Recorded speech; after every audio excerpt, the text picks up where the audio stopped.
everyone, my name is Atala Manisa Kresik Farin. I'm from Teknologi Pendidikan, Universitas Pendidikan Ganesha. Let's start it. The first thing I wanna talk about learning is a process that brings together personal and environmental experience and influence for acquiring, enriching, or modifying one's knowledge, skills, values, attitudes, behaviors, and worldviews. The scientific study of learning started in earnest at the dawn of the 20th century. Behaviorism, cognitivism, socio-constructivism, and other views have been proposed as the emphasis has been placed on cognitive style and emerging educational technologies. This is based on Simandan on 2013.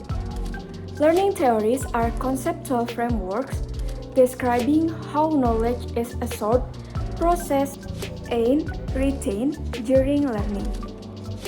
Okay, so next I will talk about behaviorism. Behaviorism is a perspective that focuses almost exclusively on directly observable things to explain learning. According to behaviorism theory, teaching is to control the learning.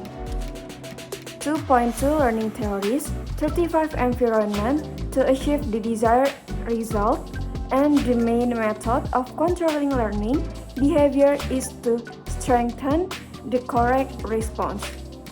Impacts on teaching are that the desired result could be achieved through controlling the learning environment, while the main measures of control learning include present stimulus, provide practice, feedback, and reinforcement such as strengthening the correct response. Next, I'm gonna talking about cognitivism. Cognitivism psychology was initiated in the late 1950s and became dominant in the late 1970s and the early 1980s. The main representatives include Jean Piaget, Jerome S. Bruner, David P. Ausubel, and Robert M. Gagne, among others. According to cognitivism, learning is not a stimulus-response sequence, but the information of cognitive structures. The learner do not simply receive stimuli mechanically and react passively, but rather, learner process stimuli and determine appropriate response. The best way to introduce cognitivism is through Anderson, which is 2.2 learning theories, 37 ACTR model of information processing. This model proposed that information is processed and stored in the three stages, which is sensor memory, short-term memory, and long-term memory. Right after that, we can moving forward to constructivism. Constructivism holds that learning is the process of constructing internal psychological representation in the process of the interaction with the environment. Helping learners involves helping them to understand the nature, regularity, and the inner connection among things. Constructivism can be viewed simply as individual or cognitive constructivism, whereas social constructivism recognizes the role of language and others in learning. Social constructivism focuses on the social and cultural mechanism behind the construction of learning and knowledge.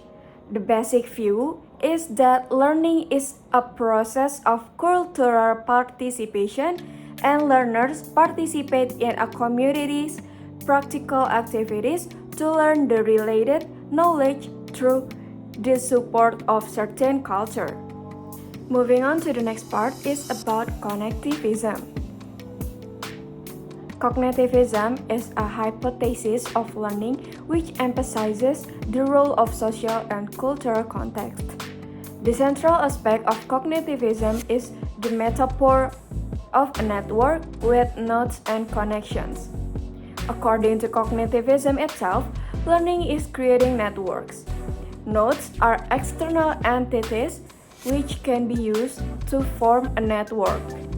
The act of learning is creating an external network of nodes where we connect information and knowledge source.